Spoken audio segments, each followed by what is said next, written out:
Assalamualaikum. Kembali lagi di channel Ghost Tellers. Semoga kamu sehat dan selalu dalam lindungan Tuhan ya. Sebelum kita lanjut ke ceritanya, tekan dulu tombol like video ini. Jangan lupa juga klik tombol subscribe channel ini dan nyalakan juga notifikasinya agar tidak ketinggalan cerita menarik lainnya. Langsung saja, seperti apa kisah kali ini, kita masuk ke ceritanya.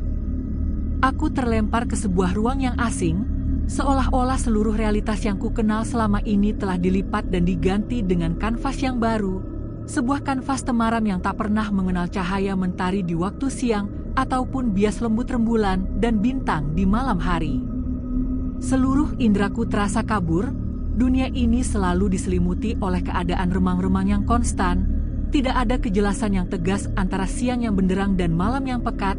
Sebuah kondisi yang membuatku terus bertanya-tanya, apakah aku sedang berada di alam mimpi? Ataukah ini adalah sebuah dimensi yang sama sekali berbeda dari dunia yang pernah kutinggali sebelumnya?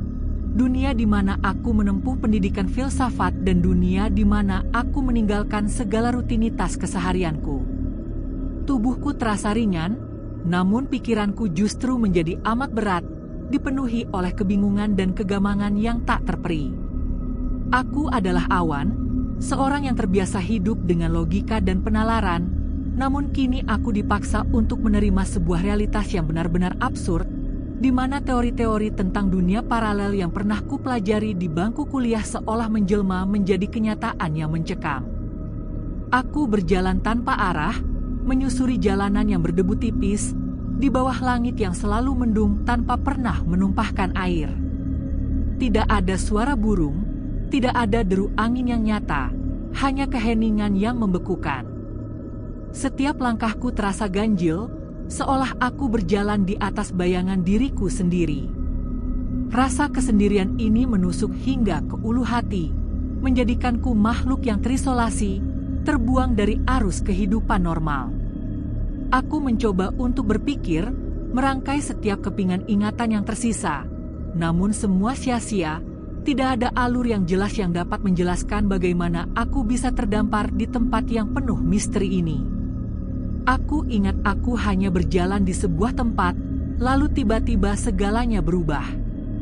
Realitas telah berputar sedemikian rupa, memaksaku untuk menjadi bagian dari sesuatu yang sama sekali tidak kupahami. Aku terus melangkah, hanya itulah yang bisa kulakukan, bergerak dalam ketiadaan, berharap di ujung jalanan yang temaram ini, aku akan menemukan setitik cahaya, setitik kejelasan, atau setidaknya seseorang yang dapat memberiku jawaban atas segala kegamangan ini. Tiba-tiba, sebuah suara yang lembut menyapa, memecah keheningan yang telah lama menyelimutiku. Suara itu terdengar begitu akrab, namun di saat yang sama, ia juga membawa getaran yang menakutkan, seolah-olah suara itu datang dari masa lalu yang kelam, dari sebuah memori yang seharusnya telah terkubur. Aku tertegun, langkahku terhenti mendadak. Sumber suara itu berasal dari belakang, membuatku spontan membalikkan badan. Mataku terbelalak, berusaha keras menembus keremangan. Di sana, berdiri sekitar 100 langkah dariku, adalah sosok seorang perempuan yang perlahan berjalan mendekat. Senyumnya samar, namun terus mengembang, sebuah senyum yang terasa begitu familiar. Tubuhnya, yang awalnya hanya terlihat sebagai bayangan buram, semakin jelas seiring dengan semakin dekatnya ia kepadaku. Aku merasakan aliran dingin mengalir di punggungku, bulu kuduku meremang, namun rasa penasaran yang tak tertahankan telah mengalahkan ketakutanku. Aku memaksakan diri untuk terus menatapnya, mencoba mengenali setiap lekuk wajahnya, setiap detail dari sosok yang kini berdiri beberapa langkah di depanku. Siapakah dia? Mengapa wajahnya begitu kukenal? Dan mengapa kehadirannya di tempat yang absurd ini terasa begitu mustahil? Mustahil dalam setiap tingkatan logika dan penalaran yang selama ini kupegang teguh sebagai seorang yang terpelajar dalam ilmu filsafat. Kekosongan informasi ini sungguh menyiksa. Tetapi aku tahu, jawabannya akan segera terungkap. Sosok perempuan itu kini telah berdiri di hadapanku, Kejelasan wajahnya menghapus keraguan yang sempat melanda benakku. Meskipun air mukanya tampak lebih pucat dan auranya diselimuti kesedihan yang samar, aku yakin, 100% yakin, bahwa aku mengenali sosok ini. Jalinan-jalinan ingatan yang telah lama tertidur kini terbangun paksa, berputar kencang, mencoba menyelaraskan realitas yang aneh ini dengan masa lalu yang seharusnya telah usai. Awan, sapanya lagi, kali ini dengan intonasi yang lebih jelas, suaranya lembut namun terdengar seperti gema dari masa lalu. Aku tidak bisa menyembunyikan keterkejutanku, menatapnya tanpa berkedip, memaksa ingatanku untuk bekerja lebih keras lagi. Meskipun keningku mulai berkeringat dingin karena upaya keras mengenali ini, aku nyaris menyerah. Namun kemudian, ia menyebutkan namanya, sebuah nama yang seharusnya hanya menjadi bagian dari kisah tragis yang telah lama ku dengar, kisah yang telah lama ku anggap selesai dengan pemakaman. Siapa ya? Tanyaku, masih mencoba untuk memproses segalanya. Kekecewaan samar terlihat di matanya, seolah ia tidak menyangka aku akan melupakannya. Aku Riana, Mas Awan, jawabnya, menyebutkan nama lengkapnya, Riana. Seketika, seperti disambar petir di siang bolong, semua kabut dalam ingatanku sirna. Riana. Benar, Riana. Aku mengenalinya, mengenali setiap garis wajahnya, setiap detail dari senyumnya yang kini terlukis samar. Aku terperangah, sulit sekali bagiku untuk percaya begitu saja dengan apa yang kulihat dan kudengar. Apakah mataku salah memandang? Apakah pendengaranku keliru? Atau, apakah aku masih terperangkap dalam tidur panjang yang merupakan manifestasi dari ketidakberadaan? Namun, begitu ingatanku sepenuhnya pulih, keraguan yang lebih besar menyeruak, keraguan yang mencapai tingkat yang paling ekstrim. Seingatku, Riana telah meninggal. Beberapa tahun yang lalu, kabar kematiannya menjadi perbincangan hangat. Bagaimana mungkin seseorang yang telah berpulang, yang telah kuyakini terkubur di peristirahatan terakhirnya, kini berdiri di hadapanku dalam wujud yang begitu nyata, meskipun dilingkupi aura temaram dari dimensi aneh ini? Ketakutan seketika menyergap, membanjiri seluruh tubuhku. Tubuhku bersimbah keringat dingin, bulu kuduku meremang hingga ke ujung kepala, dan aku mulai menggigil. Sebuah dorongan kuat untuk lari, untuk mengayunkan 1000 langkah menjauh darinya, muncul mendadak. Namun, anehnya, kakiku terasa seolah terpaku di tempat, terbelenggu oleh kekuatan yang tak terlihat.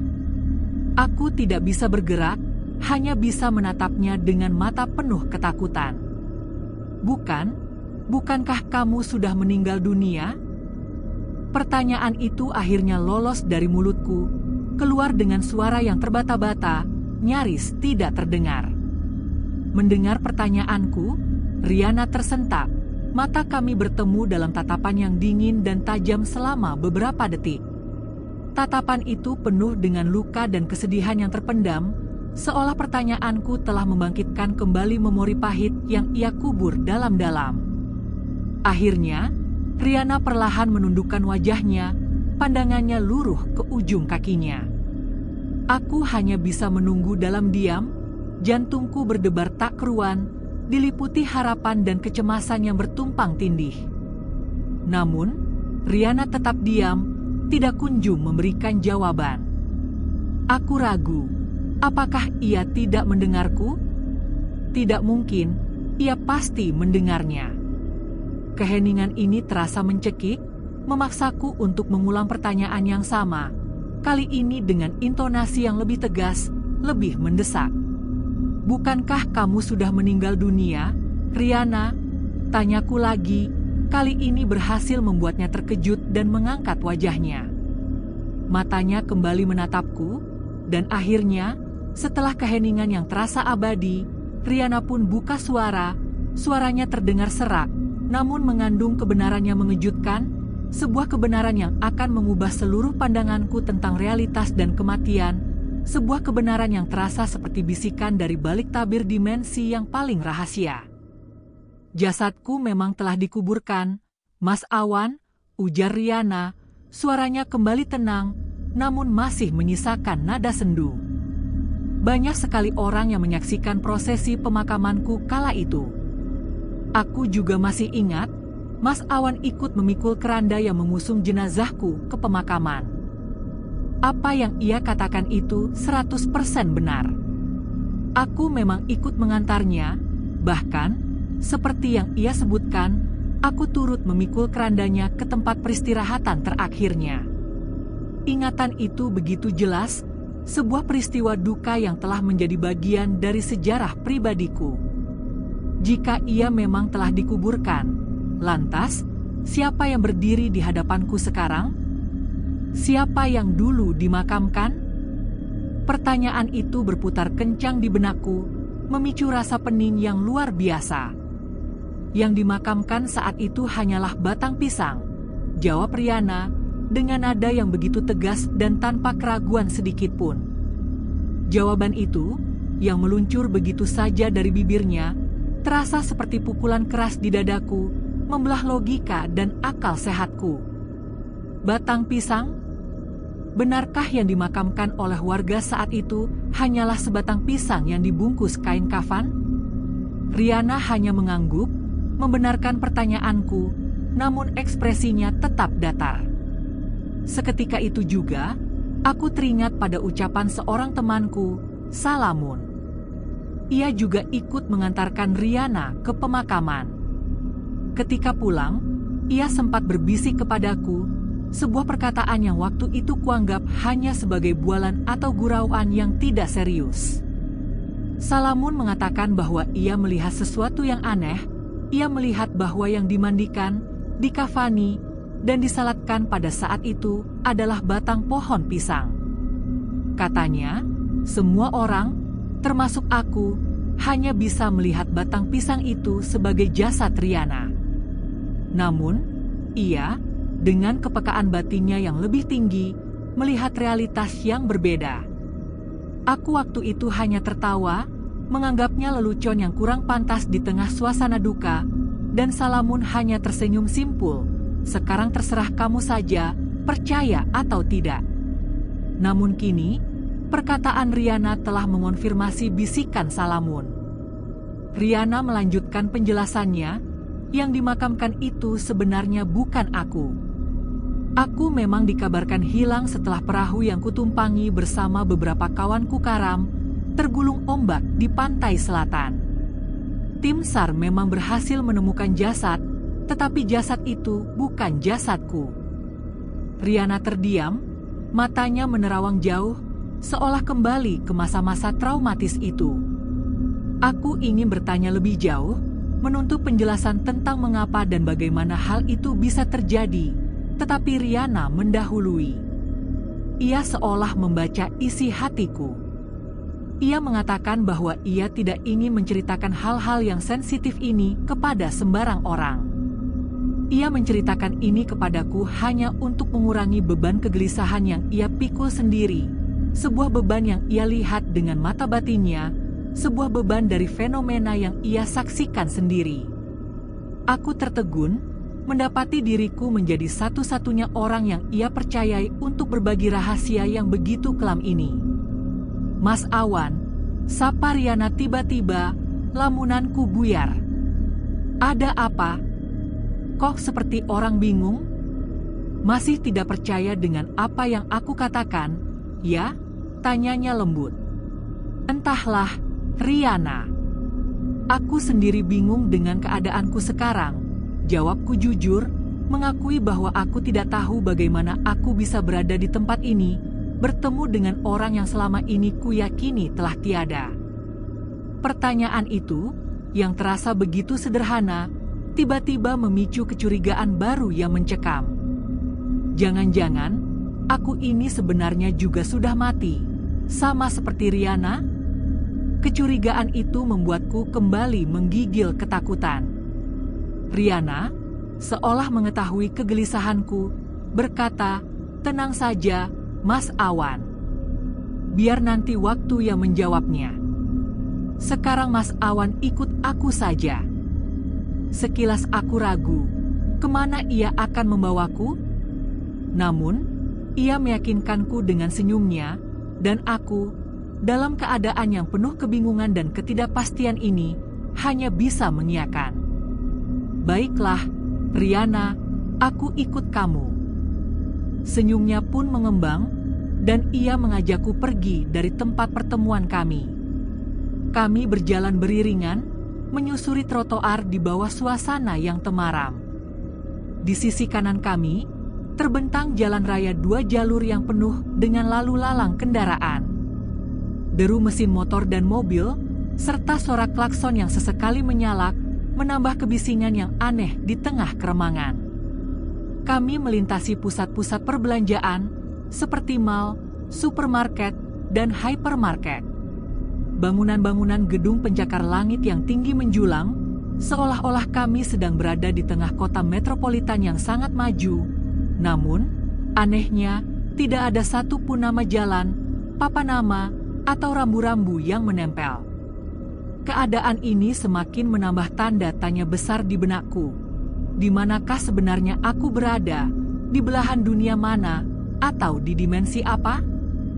Hanya ada orang-orang yang berjalan kaku, tidak saling sapa, seolah-olah mereka adalah boneka yang digerakkan oleh tali yang tak terlihat. Perjalanan kami yang panjang dan temaram akhirnya membawa kami ke ujung kota, ke sebuah pemandangan yang seketika membuat mataku terbelalak lebar. Entah bagaimana awalnya, tiba-tiba saja kami sudah berdiri di depan sebuah kompleks bangunan yang arsitekturnya mengingatkanku pada keraton-keraton di Pulau Jawa, sebuah pemandangan yang kontras total dengan suasana metropolitan yang baru saja kami tinggalkan. Bangunan utamanya berupa pendopo berarsitektur joglo yang sangat luas, dengan halaman amat luas yang dihiasi oleh pepohonan rindang. Pohon sawo berbuah coklat, beringin putih, pinang, dan cemara menghiasi setiap sudut halaman. Aku bahkan sempat melihat banyak sarang burung manyar bergelantungan di dahan-dahan pohon pinang. Pemandangan ini sungguh memukau, membuatku lupa sejenak akan kebingungan yang melanda. Tempat apa ini? Tanyaku, terkejut mendapati diriku bisa berbicara dengan lancar, tidak lagi terkunci dalam keheningan yang kaku seperti sebelumnya. Riana melirikku sambil tersenyum kecil, seolah ia menikmati keterkejutanku. Tanpa membuang waktu, aku memberanikan diri bertanya padanya, yang kini mengajakku berhenti di salah satu sisi pintu gerbang. Pintu gerbang keraton itu berupa bangunan gapura yang megah, dengan pilar penyangga atap yang berhiaskan relief motif salur-salur dan bunga teratai. Di sisi kiri dan kanan pilar gapura, bertengger 2 buah arca dwarpala, sementara hiasan kalamakara menempel tepat di tengah-tengah atas gapura. Arsitektur ini adalah mahakarya, sebuah peninggalan budaya yang sangat kental. Kita akan tinggal di sini, Mas Awan. Apa kita akan tinggal di sini? Tanya Riana, dan pernyataannya itu sungguh di luar dugaanku. Aku menatap Riana, ingin melihat kesungguhan dalam matanya, dan ia menjawabku dengan anggukan pasti. Iya, Mas Awan. Kita akan tinggal di Keraton Pancabayangan ini.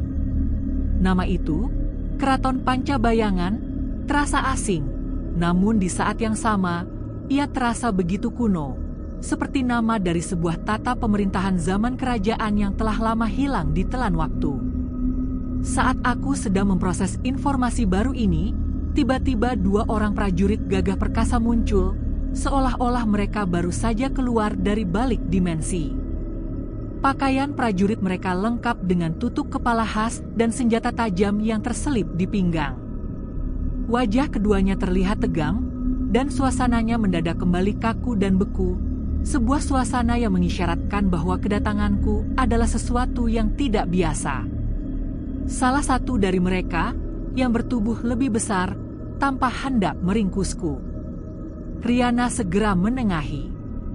"Jangan, Paman," seru Riana, dan seketika itu juga, prajurit itu mengurungkan niatnya, mundur teratur. Riana memecah kebekuan suasana dengan memperkenalkan diriku kepada keduanya.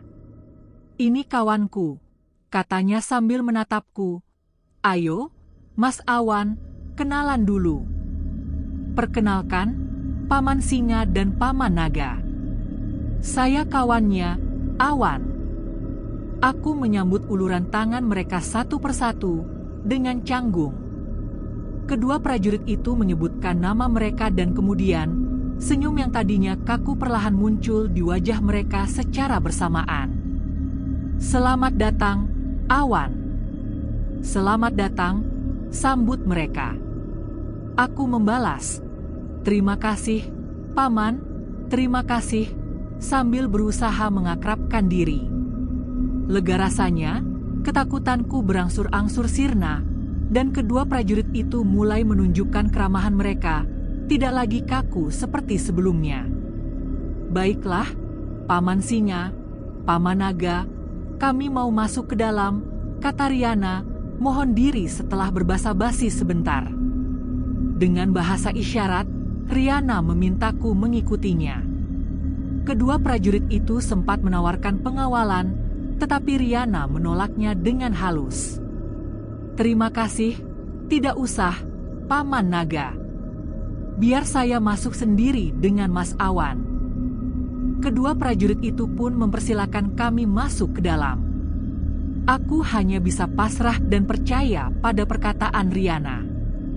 Hatiku mulai bisa tenang, meskipun aku masih merasa asing dengan keadaan sekelilingku, terus bertanya-tanya di belahan dunia mana sebenarnya aku berada saat ini. Aku teringat ucapan bijak seorang dokter filsafat yang pernah kukenal. Meskipun di tempat yang belum pernah kita kunjungi, kita tidak boleh merasa asing. Seharusnya, kita menganggap tempat seasing apapun itu sebagai kampung halaman, sehingga sensasi yang kita rasakan adalah sensasi pulang ke kampung. Aku mencoba menerapkan filosofi itu, mencoba meyakinkan diriku bahwa aku sedang pulang ke sebuah realitas yang baru, ke sebuah dimensi yang selama ini hanya ada di dalam teori-teori metafisika. Perjalanan kami yang panjang dan temaram akhirnya membawa kami ke ujung kota, ke sebuah pemandangan yang seketika membuat mataku terbelalak lebar.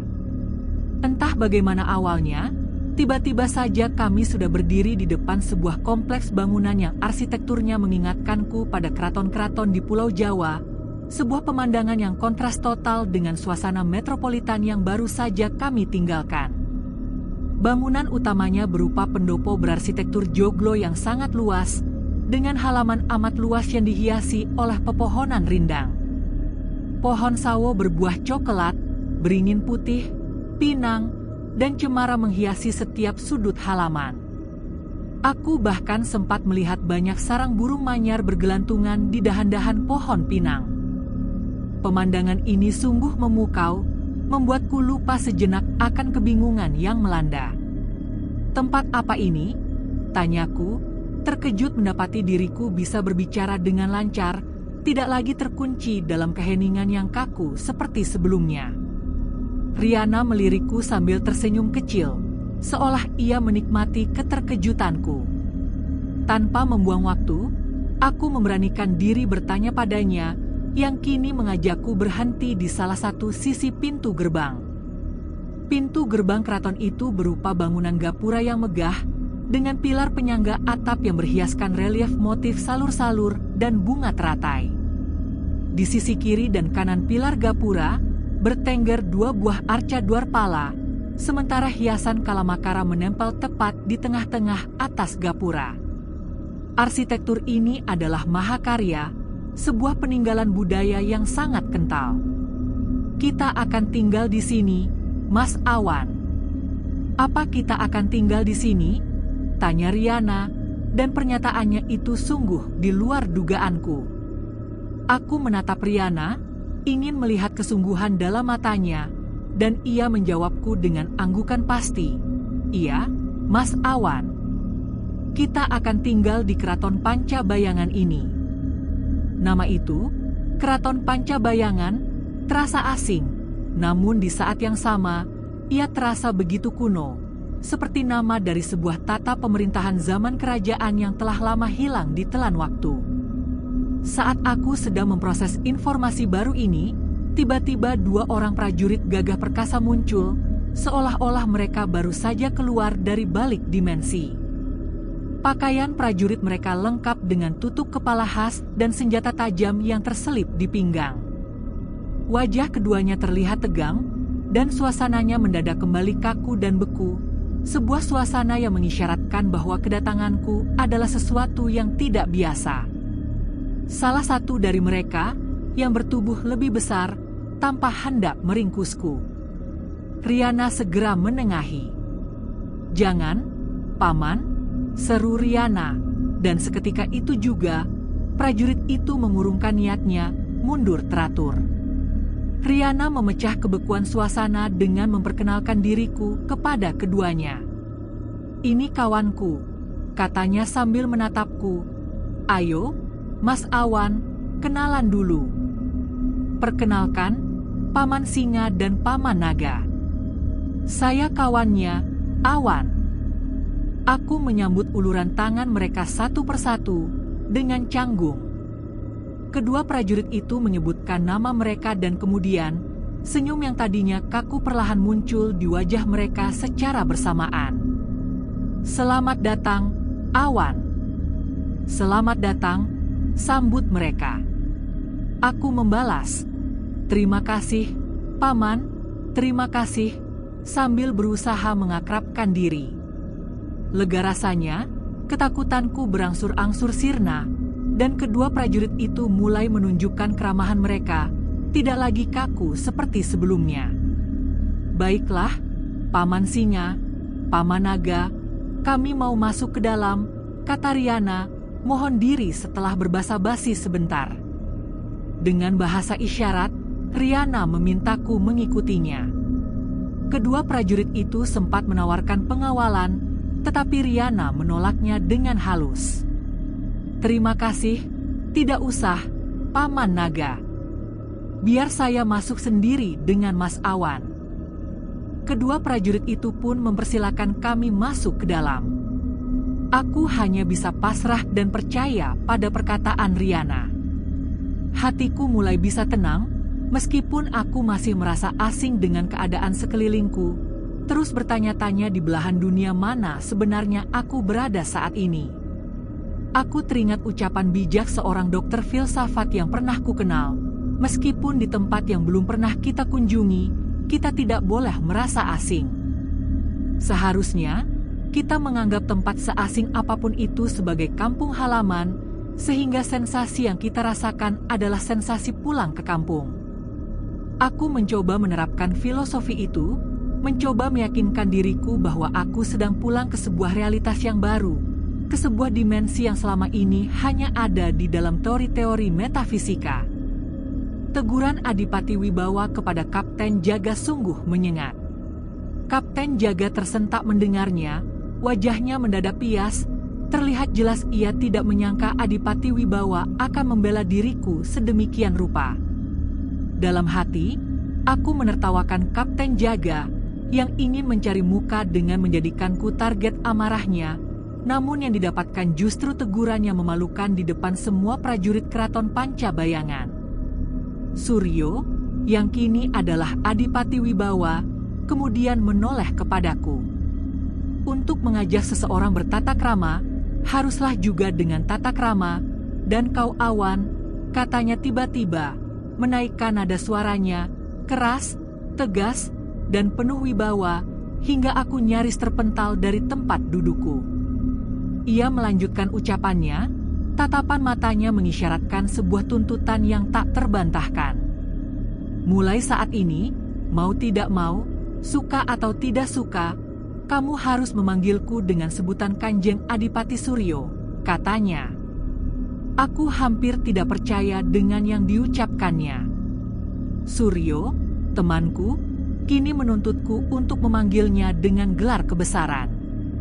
Tanpa sengaja, aku melihat Kapten Jaga, Jolang, tertawa sinis, seolah puas karena merasa terbalaskan kesalahannya padaku, Sebuah sinisme yang menegaskan bahwa permusuhan ini tidak akan berakhir begitu saja. "Kau dengar apa yang aku katakan, Awan?" tanya Adipati Wibawa. Suaranya seperti hendak memaksa aku segera memberikan jawaban yang ia harapkan. Iya, saya dengar. Saya dengar, Kanjeng Adipati Suryo, jawabku, menundukkan kepala.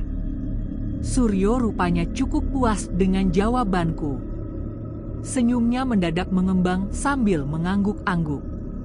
Ia kemudian memerintahkan 2 prajurit untuk membawaku pergi dari pendopo.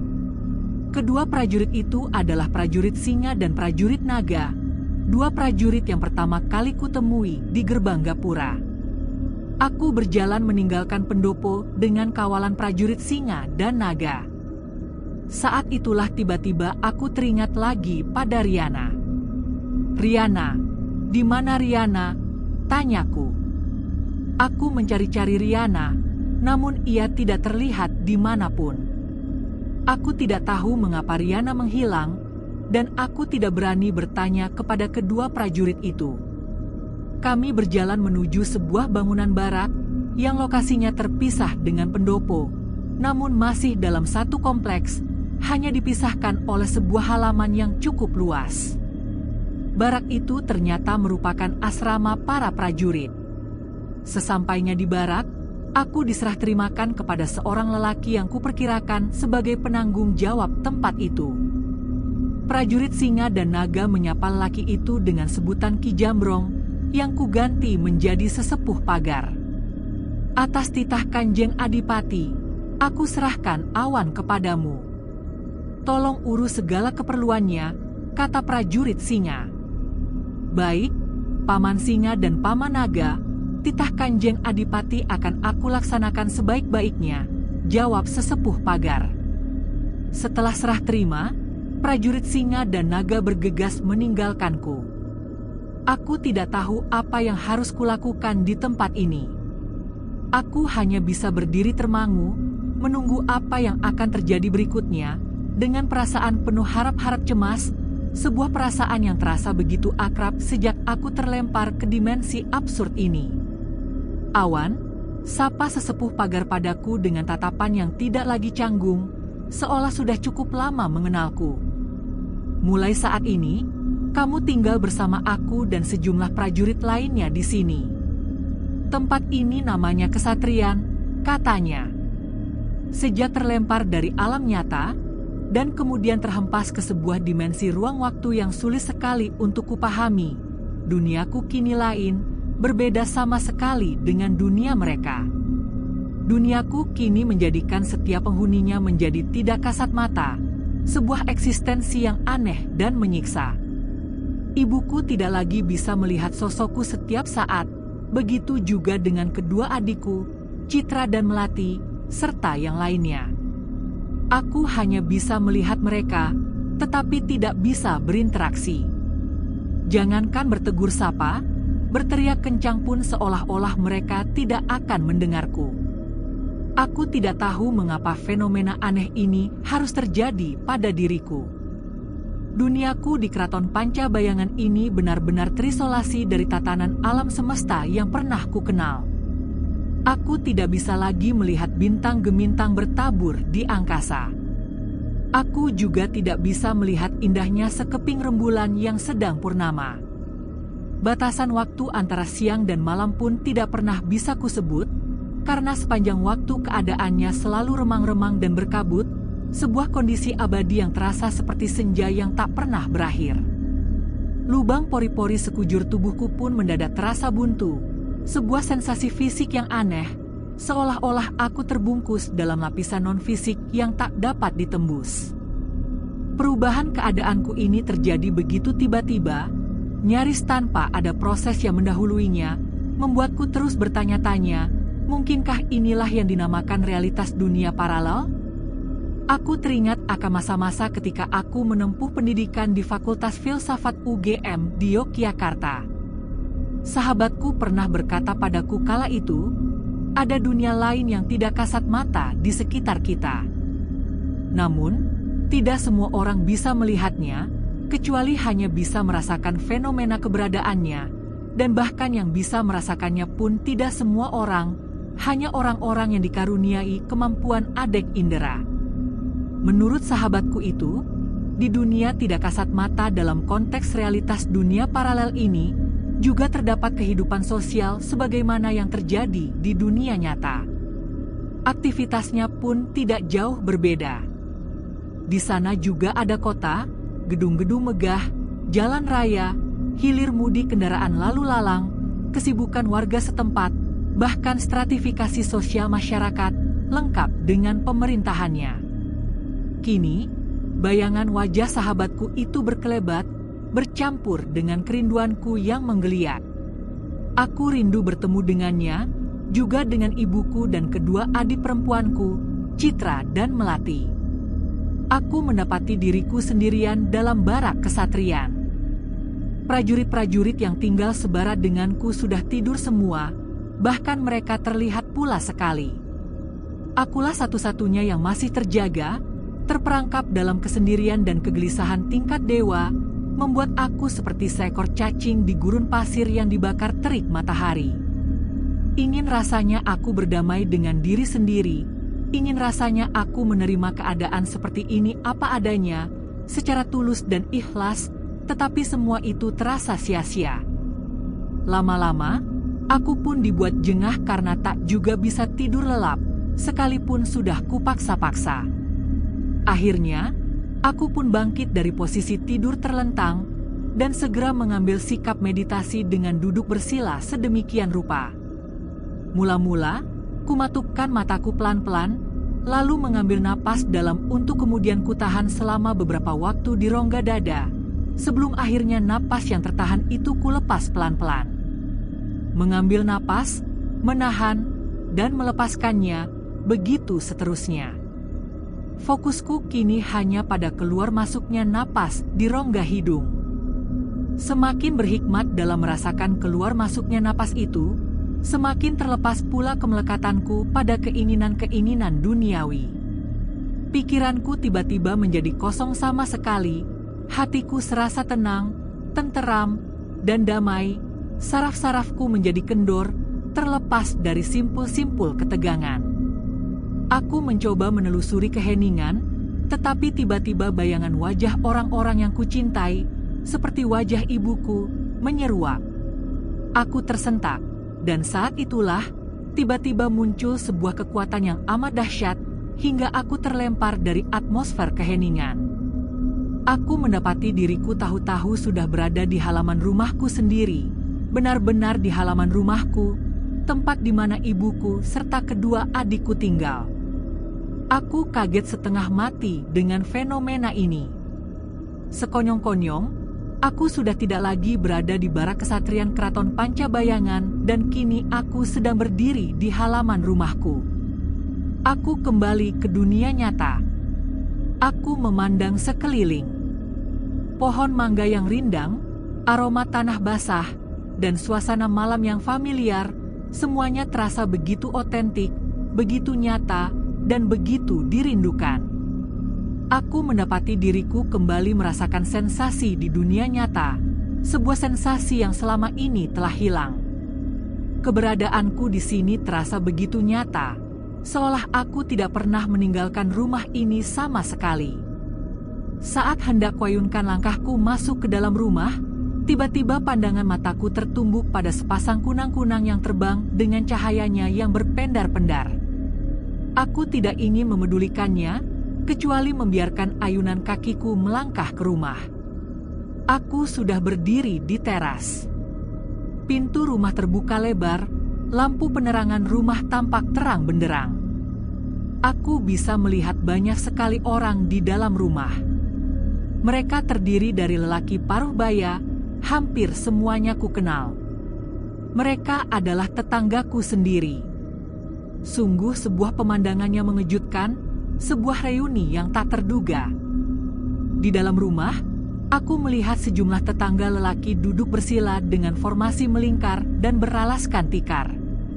Di tengah-tengah mereka, tertata sedemikian rupa tas-tas kresek yang dapat kupastikan isinya adalah makanan dalam kemasan kotak-kotak kertas. Selamatan? Apakah ini? Hatiku bergumam, penuh dengan tanda tanya. Setelah beberapa lama hanya berdiri termangu di teras, tiba-tiba kesadaranku terjaga.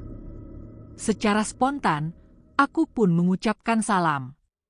"Assalamualaikum," kataku dengan suara yang cukup keras. Aneh, tidak satupun warga yang ada di rumah itu menjawab salamku. Aku kaget, mungkinkah suaraku kurang keras hingga mereka tidak bisa mendengarku? Mereka terlihat sedang asik mengobrol sendiri-sendiri, satu sama lain dengan yang ada di dekatnya. Aku pun berucap salam lagi, tepat di mulut pintu. "Assalamualaikum," ulangku, berharap salamku akan mendapatkan jawaban sebagaimana mestinya. Tetapi, toh sia-sia saja. Aku heranan, kesal, dan khawatir.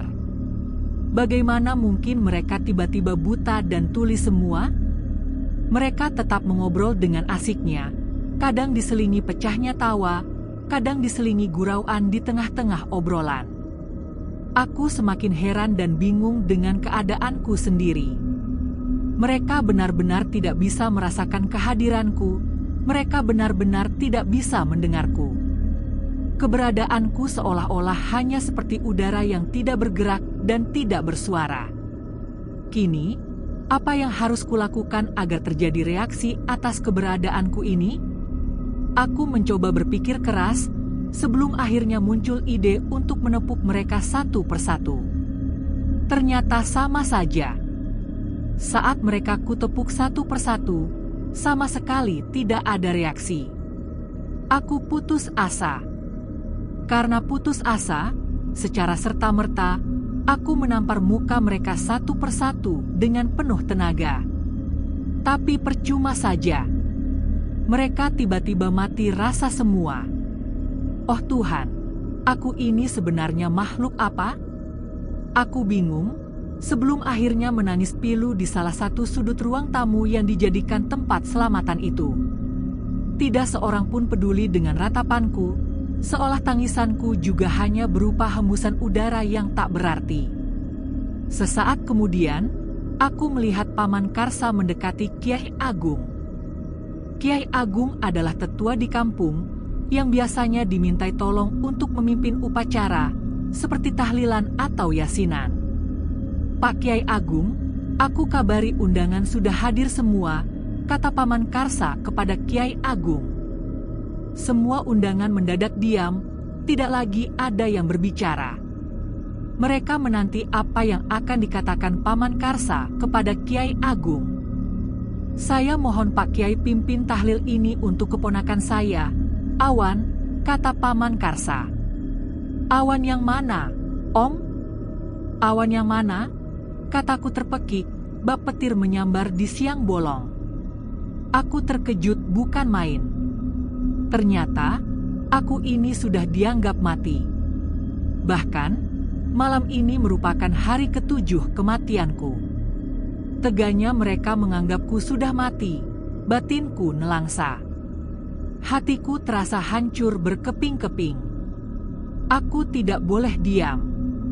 Aku harus berbuat sesuatu agar mereka berhenti kurang ajar.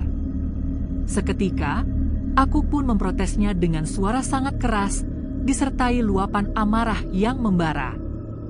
"Jangan ngawur. Jangan ngawur. Aku belum mati. Aku belum mati," protesku dengan berteriak-teriak keras sekali. Aku benar-benar tidak terima dianggap telah mati. Tetapi, tak seorang pun mendengar teriakanku, sama sekali tidak mendengarnya. Teriakanku yang berulang-ulang dan sangat kencang, tidak berarti apa-apa, seolah tidak terjadi apa-apa, hingga Pak Kiai Agung itu melaksanakan tugasnya. "Assalamualaikum warahmatullahi wabarakatuh." Kiai Agung mulai membuka acara dengan mengucap salam, dan yang hadir pun secara serentak menjawab salam itu, "Waalaikumsalam warahmatullahi wabarakatuh." Atas nama wakil dari Syahibul Bait, mengucapkan selamat datang kepada bapak-bapak semua. Sebelum acara tahlilan peringatan 7 hari berpulangnya saudara kita, Awan, kita mulai. Marilah kita diawali acara ini dengan bacaan basmalah, kata Kiai Agung kepada para hadirin. Keterlaluan kalian. Kalian semua keterlaluan. Aku belum mati. Aku belum mati. Tidakkah kalian semua melihatku masih hidup? Hentikan segera tahlilan ini. Hentikan, teriakku semarah-marahnya. Aku bingung setengah mati. Sejenak aku berpikir keras, apa sekarang yang harus kulakukan? Sinyal yang muncul mendadak membuatku bertekad membungkam mulut Kiai Agung. Meskipun mulut Kiai Agung telah kubungkam sedemikian rupa, toh seolah tidak pernah terjadi apa-apa, hingga lancar-lancar saja ia melanjutkan tugasnya memimpin doa. Dalam keadaan setengah putus asa, marah, kesal, dan kecewa, tiba-tiba terbesit hasratku untuk menghentikan tahlilan tersebut dengan mengobrak-abrik hidangan makanan yang akan dibawa pulang oleh undangan itu. Tanpa buang-buang waktu, aku hamburkan tas-tas kresek hitam yang berisi kotak-kotak makanan itu. Aku lempar-lemparkan ke atas secara membabi buta. Namun, anehnya, tas-tas kresek yang berisi kotak-kotak makanan tersebut sama sekali tidak bergeser dari tempatnya. Sinci pun tidak berubah dari tempatnya, tetap tertata rapi. Aku tidak mengerti mengapa tas-tas kresek itu tidak tergeser sedikit pun. Bahkan ketika tangan atau kakiku yang aku gunakan untuk mengobrak-abrik bingkisan-bingkisan itu terasa berubah menjadi semacam partikel-partikel yang amat rapuh. Seringan apapun benda-benda yang aku lempar atau aku tendang, justru membuat anggota badanku ambyar seketika dan terlihat seperti tepung yang sangat lembut. Sungguh, ini benar-benar sebuah fenomena yang sangat absurd. Betapa tidak, tiba-tiba saja jemari tanganku buyar menjadi butiran tepung setiap kali menyentuh benda.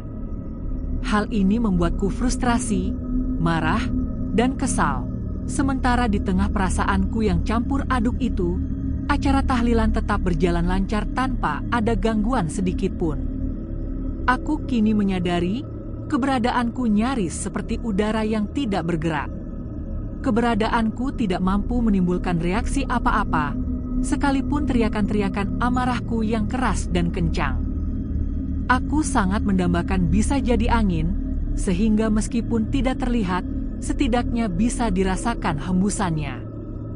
Hanya dengan menjadi angin, barangkali mereka bisa merasakan kehadiranku, meskipun tidak kasat mata. Kini, benar-benar sudah tidak ada lagi yang bisa kulakukan, kecuali hanya meratapi nasibku yang malang. Apapun yang aku lakukan, tidak ada gunanya, sia-sia. Dia membisu, atau bergerak sekeras halilintar, tidak ada bedanya. Aku hanya bisa melihat dan mendengar saja, melihat apa saja yang dilakukan, mendengar apa saja yang diperbincangkan. Aku pernah mengira orang yang tidak dianggap itu adalah orang yang paling sedih, tetapi rupanya ada yang lebih menyedihkan lagi dari itu semua. Dan itu adalah orang-orang yang mengalami nasib seperti diriku ini. Keberadaannya adalah ketiadaannya. Aku sudah tidak ada bagi mereka, sama sekali tidak ada, meskipun hanya getaran saja. Saat aku sedang merenungi nasibku di tengah undangan tahlilan, tiba-tiba terdengar suara tangisan yang memilukan. Awan, mengapa secepat ini engkau tinggalkan ibumu, nak? Aku tersentak, hatiku tiba-tiba tersayat oleh suara tangisan ibuku. Secara refleks, aku beranjak dari tempatku, secepat kilat berlari menuju ibuku yang ternyata berada di dalam kamarnya. Langkahku tertahan di mulut pintu kamar ibu yang terbuka lebar. Sejenak, aku berdiri terpaku, mataku nyaris tidak berkedip menyaksikan 3 perempuan yang sangat aku sayangi sedang bertangis-tangisan. Mereka adalah ibuku dan kedua adik perempuanku, Citra dan Melati. Ibuku duduk bersandar di tumpukan bantal, kakinya berselonjor. Separuh badannya diselimuti selimut tebal. Terlihat jelas kakinya lemas dan pucat. Di kamar ibu itu pula, terlihat beberapa tetangga ibu-ibu yang bersimpati pada keluargaku. Mereka menghibur ibuku dan kedua adikku, namun ratapan duka mereka tidak kunjung mereda. Bu Citra, Melati, aku di sini. Lihatlah aku. Aku ada. Aku masih hidup, teriakku, suaraku kian keras. Aku mencoba memeluk ibuku, namun tubuhku hanya menembus, tidak mampu menyentuh wujud fisiknya. Aku tidak tahan melihat mereka menangis. Aku di sini. Aku kakak kalian. Aku ada di sini. Aku tidak mati. Tetap saja tidak ada reaksi, sekalipun sudah kukeraskan suaraku sedemikian rupa. Saking kerasnya, gendang telingaku rasanya mau pecah oleh kencangnya suaraku sendiri. Aku tidak mati. Aku masih ada. Lihatlah, ini aku, masih bersama kalian semua.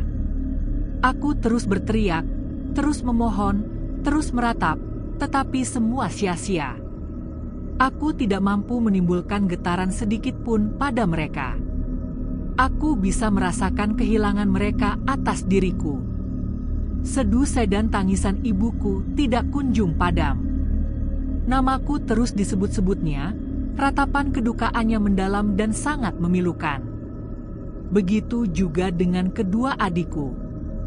Mereka terlihat sedih sekali, matanya sembab, wajahnya menyimpan duka yang mendalam. Aku tidak melihat ada kerelaan di antara ketiganya. Mereka benar-benar terlihat terpukul dan merasa kehilangan atas diriku. Aku tidak bisa berbuat apa-apa lagi. Setiap upaya yang telah kulakukan untuk membuat mereka sadar bahwa aku ada, ternyata gagal. Aku hanya bisa berdiri terpaku di mulut pintu kamar, menyaksikan kesedihan mereka, merasakan kesedihan yang saat ini bersemayam di hatiku. Aku juga pernah merasakan kehilangan yang sangat nestapa, tetapi tidak senestapa seperti yang aku rasakan saat ini. Kesedihan dan kenestapaanku kala itu terjadi saat ayahku pergi untuk selamanya. Maut menjemputnya secara tiba-tiba, saat kami semua masih sangat membutuhkan kehadirannya sebagai tulang punggung keluarga. Kepergian ayah membawa konsekuensi yang cukup berat atas diriku. Aku terpaksa harus menggantikan peranan almarhum dalam keluarga, hingga banyak hal yang harus aku korbankan demi keberlangsungan hidup ibu dan kedua adikku. Acara tahlilan memperingati 7 hari kematianku tanpa terasa selesai juga. Para undangan lelaki meninggalkan rumahku, pulang ke rumahnya masing-masing, dengan menenteng tas kresek yang berisi bingkisan berupa makanan dan kue-kue. Kepulangan mereka tidak lama kemudian disusul oleh ibu-ibu yang terdiri dari tetangga dekat rumah yang membantu kesibukan di dapur. Sepeninggalan undangan dan ibu-ibu yang membantu kesibukan di dapur, kini di rumah hanya tinggal ibuku, kedua adikku, dan Paman Karsa. Aku melihat Paman Karsa, Citra, dan Melati terlihat cekatan sekali melipat tikar-tikar yang tergelar di lantai, sebelum akhirnya ditumpuk di salah satu sudut ruangan. Pekerjaan membereskan tikar itu akhirnya selesai sudah. Lantainya pun juga sudah disapu bersih oleh Citra. Pekerjaan berikutnya adalah memasukkan kembali perabot rumah, seperti meja dan kursi, dari teras ke ruang tamu. Paman Karsa memimpin pekerjaan itu. Hanya saja, ketika mengangkat kursi panjang, ia terpaksa dibantu Citra karena memang terlalu berat untuk diangkat sendirian. Melihat kesibukan mereka, sebenarnya aku tidak ingin tinggal diam. Aku ingin membantu, ingin ikut merasakan kebersamaan dan kekeluargaan yang selama ini kurindukan, tetapi keadaanku tidak bisa diajak berkompromi. Benda sekecil apapun yang aku pegang, tidak pernah bisa terpegang. Saat aku ingin membantu melipat tikar itu, misalnya, tikar-tikar tersebut seinci pun tidak bergeser dari tempatnya. Begitupun saat aku ingin membantu Paman Karsa memasukkan meja kursi dari teras ke ruang tamu, Perabotan itu pun tidak bisa terpegang oleh tanganku. Tanganku mendadak seperti gumpalan awan yang mampu menembus apapun tanpa berubah wujud dari apapun itu sendiri. Semula, aku tidak percaya dengan perubahan keadaan atas diriku ini, tetapi akhirnya tidak ada alasan lagi untuk tidak mempercayainya setelah melakukannya berulang-ulang dan ternyata hasilnya tetap sama. Mendapati keadaan diriku yang sangat aneh, fenomenal, fantastis, dan absurd ini, batinku tiba-tiba merasa sangat tercekam, menggigil, dan ketakutan. Semua yang terjadi atas diriku benar-benar tidak masuk di akal dan tidak terjamah dari nalar manusia. Barangkali saja benar, aku ini sudah mati sebagaimana anggapan mereka. Keberadaanku hanyalah tinggal roh, arwahkulah yang membuat aku ada di sini, bertemu dengan keluargaku dan para tetangga, dan itulah sebabnya tidak ada interaksi di antara diriku dan mereka. Dunia mereka bukan lagi duniaku. Tetapi, jika memang benar aku ini sudah mati, mengapa saat kepergianku dari dunia mereka, tidak ada ikatan maut yang mencekik? Tidak ada malaikat yang menarik tubuhku? Aku bahkan sampai saat ini pun tidak pernah merasakan ikatan yang amat kuat dan getir yang menu di kukuku. Aku terduduk di salah satu sudut ruang tamu, duduk bersandar dinding dengan posisi kaki berselonjor. Perabotan ruang tamu sudah kembali tertata seperti semula. Paman Karsa tidak langsung pulang ke rumahnya sendiri. Ia masih duduk-duduk di ruang tamu, ditemani Citra, sementara Melati sudah tidak kelihatan lagi di mataku. Mungkin ia sedang menemani ibu di kamar. Citra, kamu harus lebih bisa mengerti posisimu dalam keluarga, kata Paman Karsa dengan suara bergetar. Citra seperti tidak mengerti maksud perkataan Paman Karsa. Walau begitu, ia mengangguk-angguk juga.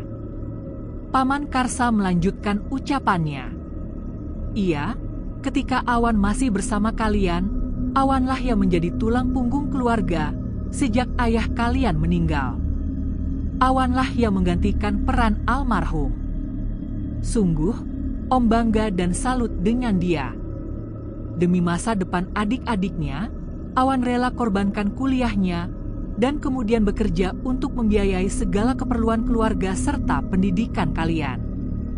Sampai di sini, pembicaraan Paman Karsa kepada Citra tiba-tiba terhenti.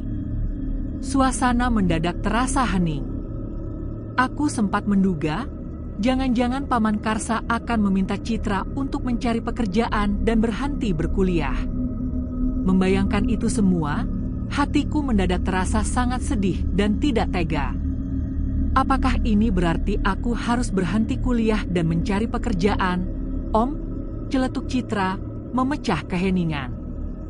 Rupanya, pikiran Citra sama dengan yang aku pikirkan. Paman Karsa tersentak mendengar celetukan Citra. Oh, jangan. Kamu tidak perlu berhenti kuliah. Terus, biayanya bagaimana, Om? Tanya Citra tanpa bisa menyembunyikan kecemasannya. Terlihat serius sekali Citra menanyakan hal itu. Kamu tidak usah pikir dari mana biayanya. Biarkan itu nanti menjadi tanggung jawab Om. Kuliahmu pokoknya harus selesai, kata Paman Karsa bersungguh-sungguh hingga membuat hatiku plong dan bahagia. Terima kasih, Paman Karsa. Terima kasih banyak atas bantuannya, kata Citra, wajahnya dipenuhi kelegaan yang luar biasa. Tidak usah terima kasih segala, Citra.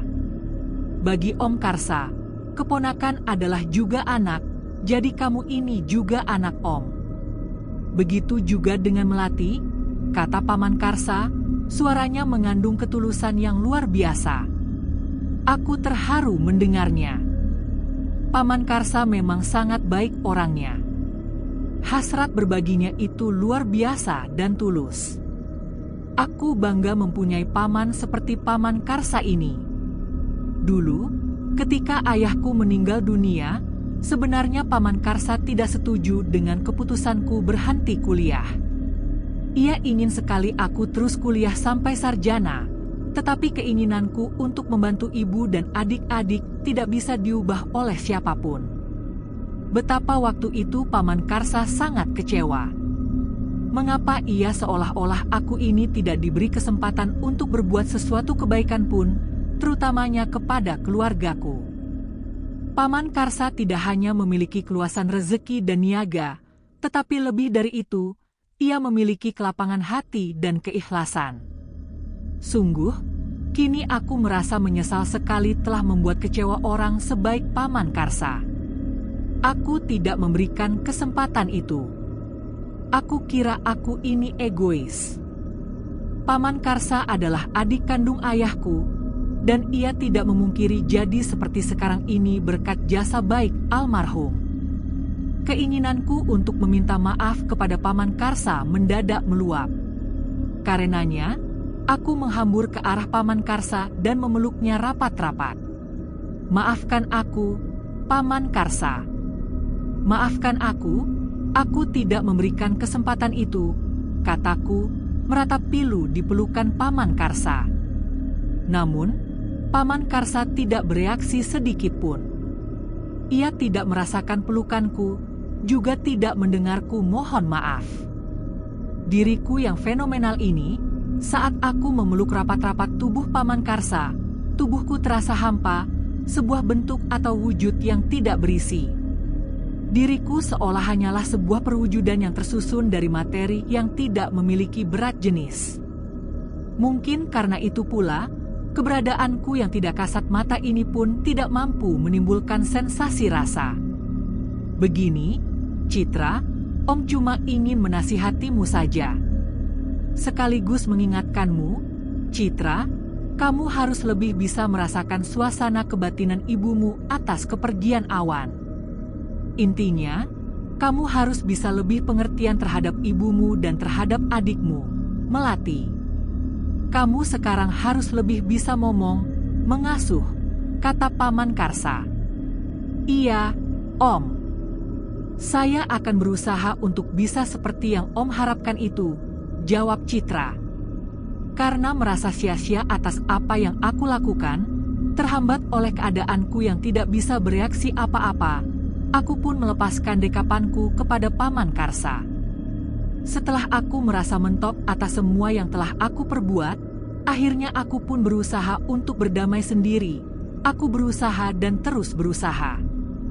Setelah semua upaya interaksi yang kulakukan di rumah itu sia-sia dan berakhir dengan kekecewaannya mendalam, aku memutuskan untuk kembali.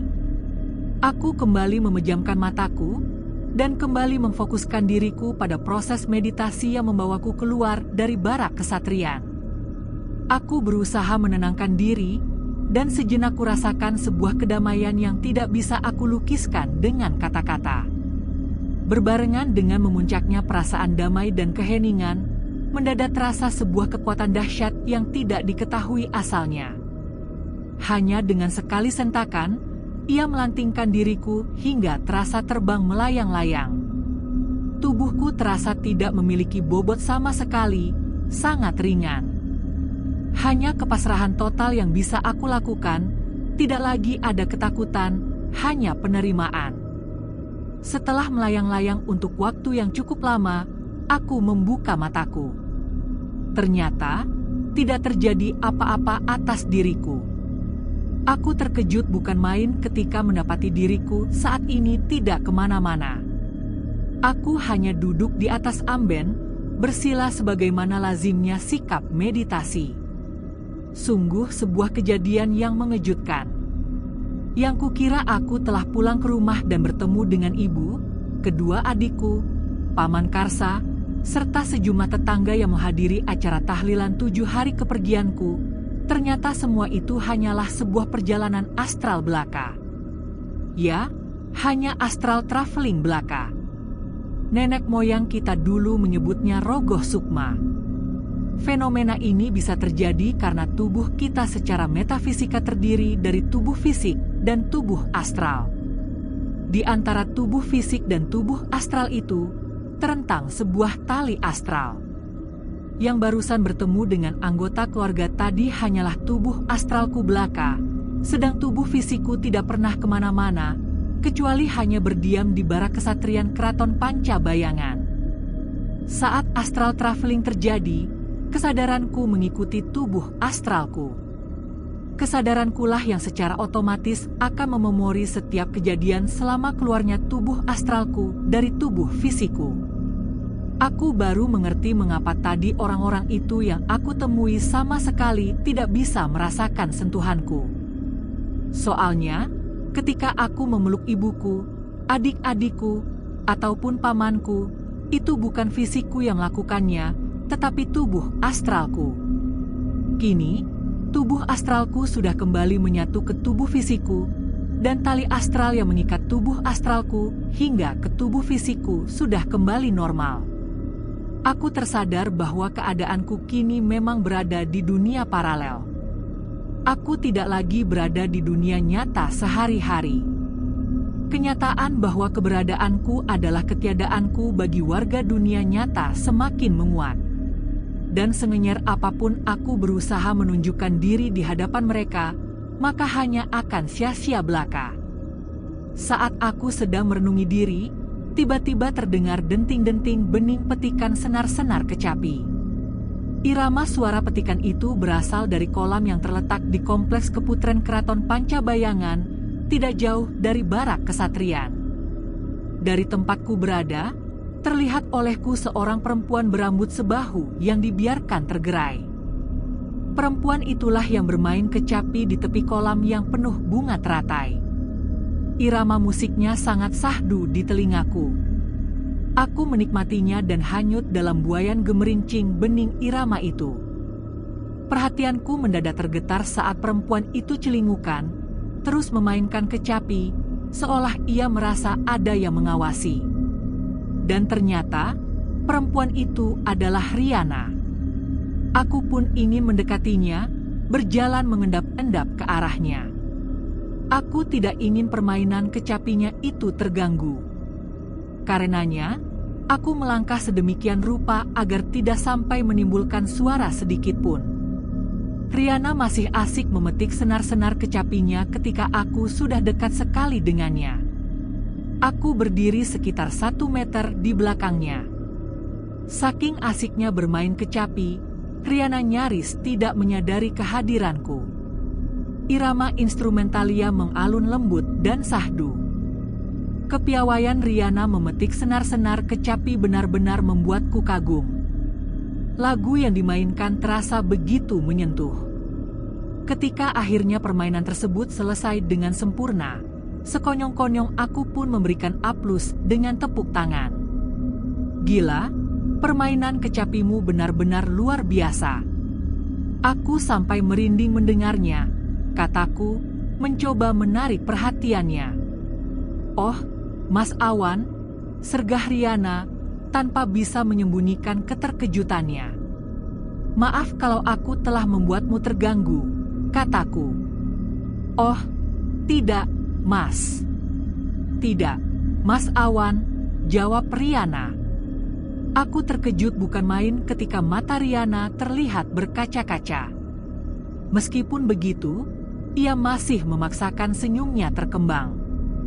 Aku hanya, kata Riana, tidak berlanjut. Air matanya keburu runtuh, tetapi ia berusaha menyembunyikan dari penglihatanku dengan jalan memalingkan mukanya. Tiba-tiba, ia menyusut air matanya dengan punggung tangan. Apa yang membuatnya nampak bersedih seperti itu, ya? Aku berbisik dalam hati. Aku seolah melihat mendung di wajah Riana, muram hingga seperti kehilangan cahaya. Sebenarnya, aku ingin bertanya apa sebenarnya yang telah membuatnya bersedih itu, namun aku tak kunjung mendapatkan kata yang tepat untuk memulai pertanyaanku. Aku pun mencoba bertanya sekenanya, seolah aku tahu apa sebenarnya yang sedang ia rasakan. Riana, ada apa? Ada beban apa yang sedang kamu pikul di pundakmu? Tanyaku lembut, mencoba menembus dinding kesedihan yang menyelimutinya. Riana kembali menatapku, matanya menerawang jauh, seolah kembali ke masa lalu yang pahit. Iya, Mas Awan. Kalau boleh memilih, aku pilih tidak pernah dilahirkan ke dunia, jika akhirnya hanya untuk terbuang seperti ini, lanjut Riana, suaranya bergetar menahan tangis yang pilu. Terbuang? Terbuang bagaimana maksud kamu, Riana? Tanyaku, semakin penasaran dan iba. Iya, terbuang. Tidak ubahnya sampah. Kelahiranku di dunia nyata hanya untuk dibuang orang tuaku. Aku dijadikan tumbal pesugihan, jawab Riana dengan intonasi yang begitu berat dan memilukan. Pengakuan itu terasa seperti belati yang menusuk ulu hatiku. Aku hanya bisa membiarkan Riana melanjutkan curahan hatinya, merasakan betapa pedihnya hati seorang anak yang dianggap tidak berharga. Riana menjelaskan bahwa di keraton Pancabayangan ini memang banyak sekali orang-orang yang senasib dengannya, orang-orang yang telah dijadikan tumbal oleh orang tuanya yang tamak, orang tua yang menukar darah dagingnya sendiri dengan kekayaan yang fana. Ingatanku langsung kembali ke masa silam, di mana bisikan Salamun yang memberiku kabar itu menjadi kenyataan pahit. Aku diam-diam memuji kepekaan Salamun, yang memiliki kepekaan batin yang luar biasa, tidak seperti orang-orang lain yang tertipu oleh ilusi. Aku kembali disergap oleh kecurigaan yang mencekam. Jangan-jangan, aku ini tidak ubahnya Riana, dijadikan tumbal pesugihan oleh orang tuaku? Kecurigaan yang menyakitkan itu tiba-tiba pula terangus dengan sendirinya, setelah sadar seperti apa sejatinya orang tuaku itu. Tidak mungkin orang tuaku itu tidak gila harta. Aku hanya tidak tahu apa yang menyebabkan aku sampai tersesat di sini. Aku sendiri bingung dengan diriku ini, Mas Awan. Aku tidak tahu bagaimana aku bisa berada di sini. Keadaan yang seperti ini rasanya tidak ada yang bisa aku percaya, kataku, mengakui ketidakberdayaku. Setidaknya, Mas Awan, kamu tidak dijadikan tumbal pesugihan oleh orang tuamu. Keadaan Mas Awan di sini bukan unsur kesengajaan orang tuamu, bukan orang tua yang tega membunuhku, mendidik, dan membesarkanku dengan penuh kasih, namun tega menukarku sebagai tumbal pesugihan, kata Riana, air matanya kembali menetes, membandingkan nasibnya yang tragis dengan nasibku yang meskipun membingungkan, setidaknya dilatar belakangi oleh misteri, bukan kejahatan orang tua sendiri. Aku bisa merasakan ketersia-siaan itulah yang dirasakan Riana, hingga sulit sekali rasanya bagi Riana untuk menerima kenyataan itu.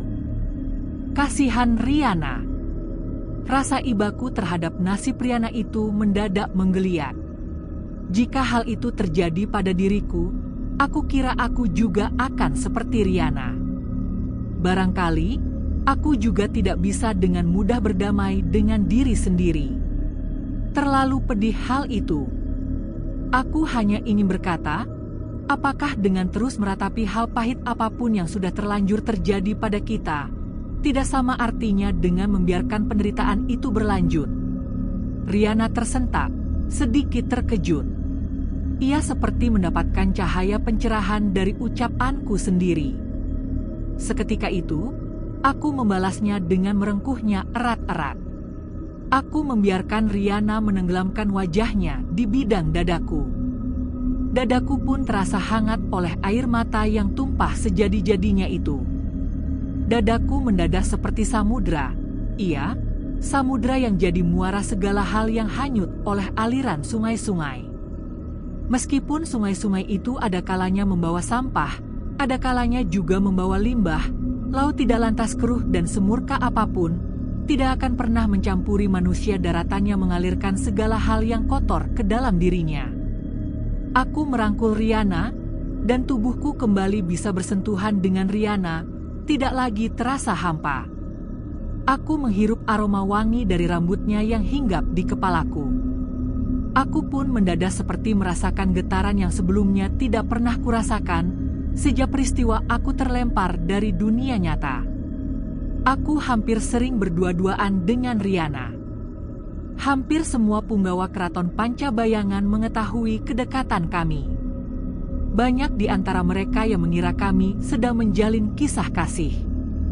Bahkan, Kanjeng Adipati Suryo pun sempat menanyakan hubunganku dengan perempuan malang itu. Dari perkataan-perkataan Kanjeng Adipati Suryo tentang Riana kepadaku, akhirnya aku bisa tahu kalau sebenarnya dia itu kepengen menguasai Riana. Hasrat kepemilikannya begitu kuat, sebuah hasrat yang membuatku merasa gentar dan khawatir. Meskipun Kanjeng Adipati Suryo mencoba membalut keinginannya itu dengan ucapan yang bijak, seperti, "Saya sebagai Kanjeng Adipati Keraton ini ingin segala hal yang menjadi keinginan rakyatku dan punggawa keraton ini terwujud," namun aku tahu, di balik keinginan rakyat itu, ada hasrat pribadinya yang tersembunyi. Kanjeng Adipati Suryo kemudian berkata kepadaku, dengan nada yang begitu tegas, bahwa ia ingin aku jujur tentang perasaanku pada Riana. Ia ingin aku bersumpah bahwa aku tidak memiliki perasaan apa-apa pada Riana.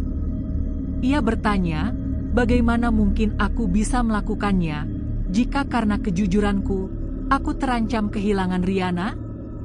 Aku menertawakan pikiranku sendiri. Kehilangan itu hanya terjadi atas sesuatu yang telah dimiliki. Riana toh bukan milikku. Mengapa aku mesti takut kehilangan? Agaknya, ketakutanlah yang membuat aku tidak kontrol atas ucapan-ucapanku kepada Kanjeng Adipati Suryo saat berhadap-hadapan dengannya. Pikiranku tiba-tiba mengatakan kalau dia bisa berbuat apa saja dengan kekuasaannya, sedang aku hanyalah seorang yang menjadi alatnya untuk berkuasa. Aku hanya bisa menunduk. Tatapan mataku jauh luruh ke lantai, tiba-tiba aku seperti kehilangan keberanian, sekalipun hanya sekadar memandang Kanjeng Adipati Suryo yang duduk di atas singgasana. Lamunanku mendadak buyar bersama dengan sebuah tepukan pada pundakku. Secara refleks, aku pun mengangkat wajahku, dan terlihat olehku Kanjeng Adipati Suryo yang tiba-tiba sudah berdiri di hadapanku, tersenyum lebar. Senyumnya itu terasa sangat tulus, senyum yang selama ini hilang di dunia nyata. "Awan, aku sudah peresmian ucapanmu itu," kata Kanjeng Adipati Suryo. Pernyataan itu bak petir menyambar di siang bolong. Aku terkejut bukan main. Aku pun semakin tidak bisa berkata-kata. Apakah aku harus katakan kepada Kanjeng Adipati Suryo kalau aku belum berkata apa-apa atas kedekatanku dengan Riana, bahwa aku belum melamarnya secara resmi? Aku hanya bisa berbicara dalam hati, tidak berani mengucapkan sepatah kata pun. Kanjeng Adipati Suryo kemudian meninggalkanku seorang diri di pendopo. Sepeninggalan Kanjeng Adipati Suryo, tiba-tiba aku pun ingin membicarakan hal ini kepada Riana. Aku ingin menceritakan kepada Riana tentang perasaan yang tengah berkecamuk di dalam hatiku. Riana adalah sebuah oase yang menjanjikan, pelepas dahaga cinta yang terus bergelora, membuat aku seperti ikan yang kehilangan air, hanya bisa meronta-ronta dan meratapi nasibku. Kerinduanku memuncak, dan aku pun memutuskan untuk mencari Riana. Aku menemukan Riana di tepi kolam, di mana ia biasa bermain kecapi. Aku menceritakan semua yang terjadi di pendopo, tentang pengumuman pernikahan yang dilakukan sepihak oleh Kanjeng Adipati Suryo. Riana mendengarku dengan saksama. Aku bertanya padanya, "Riana, bagaimana menurutmu? Apakah kamu mau menikah denganku?" Riana menjawab dengan anggukan. Air matanya nyaris terkat di tenggorokannya. Aku tidak tahu, apakah Riana menjawab karena cinta padaku, atau karena ia hanya ingin menuruti titah Kanjeng Adipati Suryo. Aku hanya berusaha menjadi orang yang bijaksana. Aku tidak ingin menjadikan cinta sebagai penderitaan. Sebab, mencintai adalah kerelaan, membuat yang dicintai bahagia dengan caranya sendiri, dan bukan membuat dirinya asal bahagia dari yang dicintainya. Aku akan segera perintahkan para punggawa di sini untuk menyiapkan pesta perkawinanmu, Riana. Aku akan bahagia jika kamu bahagia, kata Kanjeng Adipati Suryo kepada Riana. Aku merasa kurang dianggap. Taji kecemburuanku pun menggeliat oleh perhatian sesembahan keraton Panca Bayangan itu. Riana, kita sucikan cinta kita, kataku. Tidak, Awan, bukan kita yang mau sucikan cinta kita. Mengapa? Keagungan cinta itulah yang menyucikannya. Tugas kita hanyalah merawatnya dengan baik, jawab Riana. Lalu, dengan apa merawatnya, tanyaku. Satu sama lain saling menjaga hati dan perasaan, kata Riana dengan tegas. Riana mengangguk-angguk pertanda mengerti dengan apa yang aku maksud. Tetapi kemudian, tiba-tiba ia mencengkeram pergelangan tanganku sekuat-kuatnya. Sepertinya, ada sesuatu yang membuatnya sangat ketakutan. Aku pun bertanya-tanya penasaran, ada apa dengan Riana ini? Riana, iya, ada apa? Perkawinan kita, mereka sudah tahu, bisik Riana. Siapa mereka? Mereka banyak sekali, Awan. Banyak sekali, katanya. Iya, tapi mereka itu siapa? Yang jelas, mereka bukan warga sini, tanyaku. Penduduk alam nyata, Awan. Mungkin di antara mereka ada keluarga kita. Lihat saja, sebentar lagi ada pengumuman dari keraton untuk buat di sini. Mereka yang masih mempunyai keluarga di alam nyata akan diminta pulang ke rumah masing-masing keluarganya, ujar Riana. Pulang? Tanyaku, sungguh terkejut. Iya, pulang ke rumah masing-masing, tapi mereka tidak pulang seterusnya. Hanya sebentar saja, setelah mengabarkan Kanjeng Adipati Suryo akan punya hajat, harus kembali lagi ke sini, urai Riana menjelaskan kepadaku. Penjelasan Riana tiba-tiba mengingatkanku pada mitos Sayuti. Sayuti adalah seorang warga di sekitar Candi Penataran pada sekitar tahun 1945 sebelum kemerdekaan RI. Ia dikabarkan hilang di Bukit Sembilan, Gunung Kelut, dan sejak itu ia dipercaya sebagai bagian dari entitas gaib setempat. Sosoknya pun bisa ditemui setiap saat. Sayuti seolah menjelma menjadi semacam kearifan lokal. Kemunculannya menjadi bagian dari tanda-tanda alam yang bersifat metafisika. Ia hanya berkelebat menampakkan dirinya secara nyata di Bukit Sembilan akan meletus. Biasanya, keberadaannya menjelang Bukit Sembilan meletus, ia akan pulang menemui keluarganya. Kepulangannya pun hanya sekadar saja.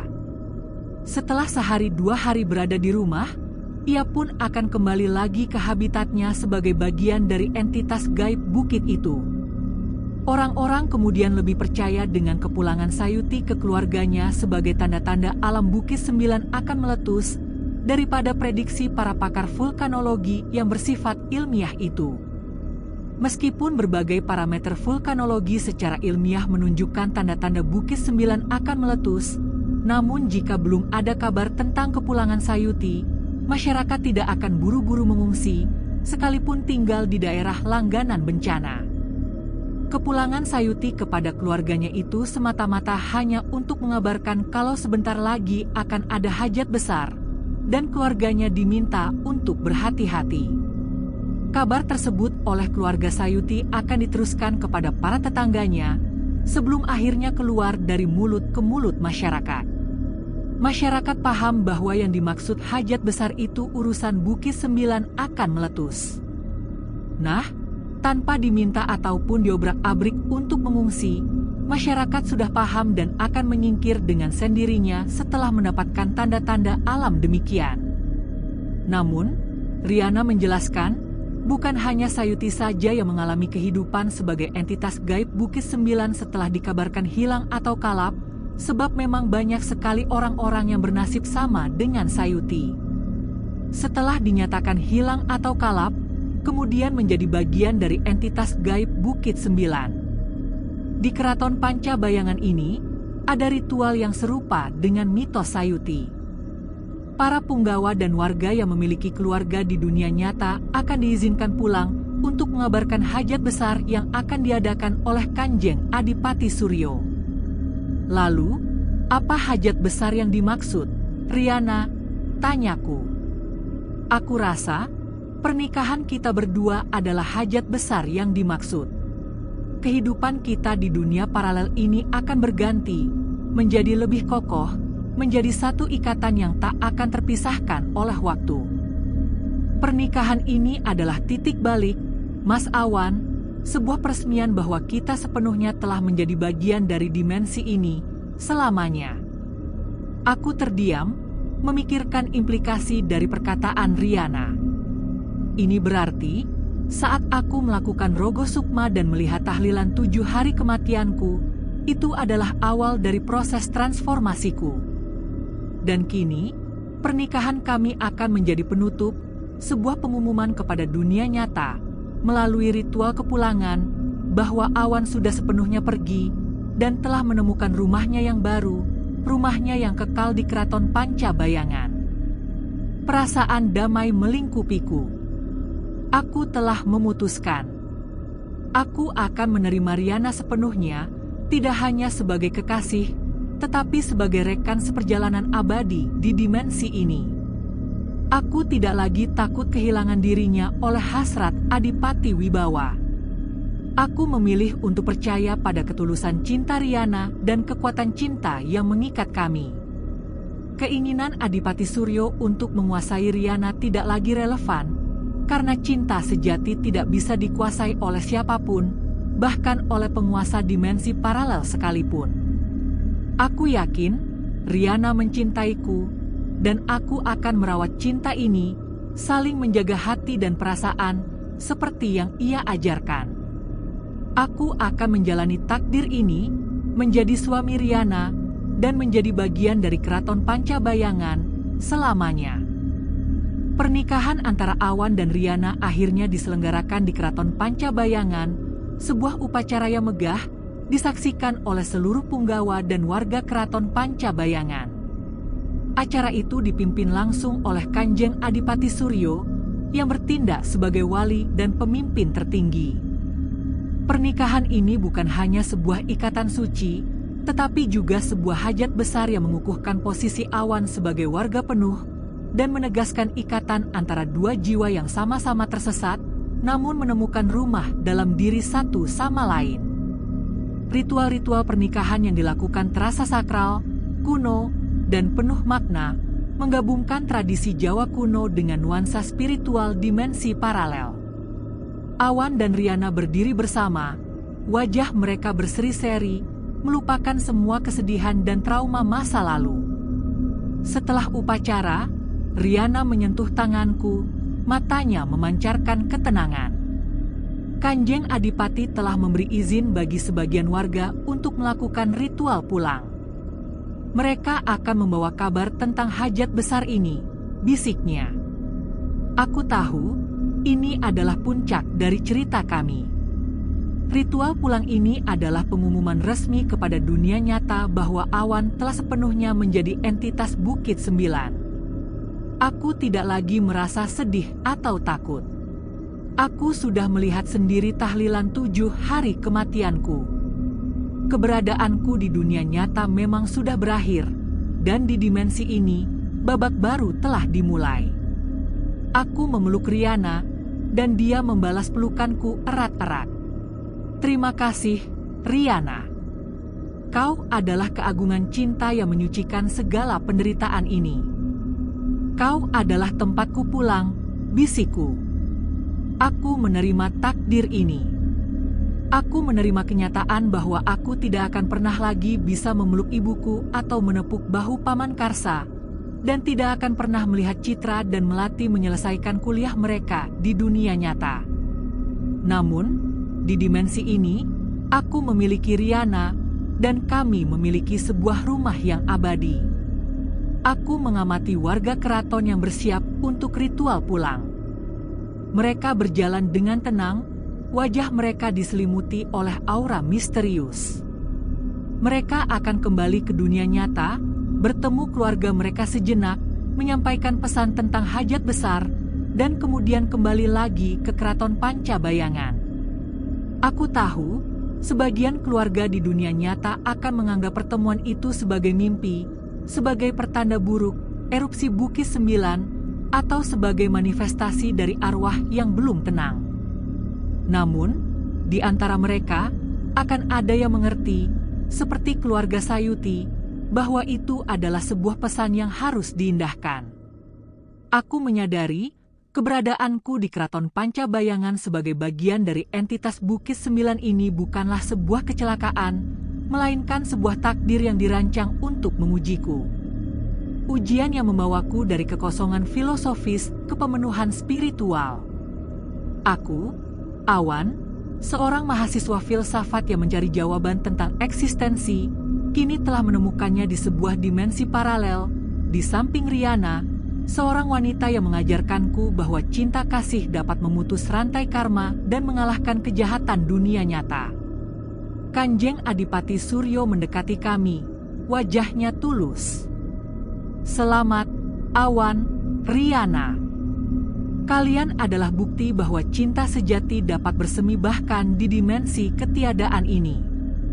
Jagalah keraton Pancabayangan ini dengan hati yang penuh cinta, katanya, memberikan restu yang tulus. Aku dan Riana menatap satu sama lain. Di mata Riana, aku melihat keindahan abadi yang takkan pernah pudar oleh waktu remang-remang dimensi ini. Kami telah menemukan rumah sejati kami. Kami akan menjalani keabadian di Keraton Pancabayangan, dimensi paralel Bukit 9, sebagai sepasang suami istri yang selamanya terikat oleh tali astral dan keagungan cinta yang tak lekang oleh dimensi. Aku telah menjadi penghuni alam gaib, namun aku tidak lagi sedih. Aku telah menemukan kedamaian, dan aku bahagia selamanya bersama Riana.